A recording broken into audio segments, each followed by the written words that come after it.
And for some analysis with me in the studio is Meyer-Resende. He's from the independent non-profit organization called Democracy Reporting International. Now, you're an expert on democratic processes in the Arab world, Michael. Great to have you with us.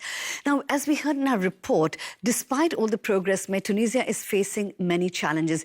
Do you think this Nobel Peace Prize given to this quartet could make a difference in helping overcome them?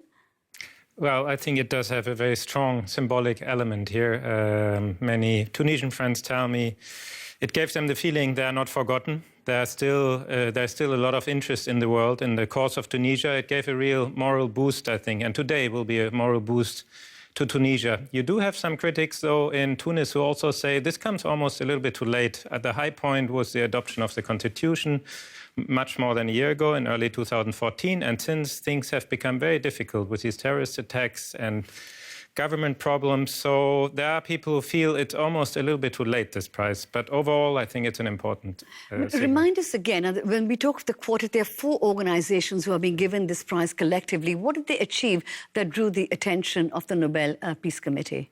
Yeah, we have to go back to 2 years after the revolution. That was in 2013. And the country had tried for 2 years already to elaborate a constitution. It was very slow. There was a lot of polarization. And then 2 politicians were killed from the left spectrum. And there were accusations that the government Islamic Party hadn't done enough to stop these kind of things. And then you had the coup in Egypt, which was very disturbing for people in Tunisia. And there was a real fear that Tunisia would go down the path of violence. And that's when these 4 stepped in and talked to all the political parties and said, we cannot allow this to happen. We have to keep this country on a civilian path and get this transition process somewhere.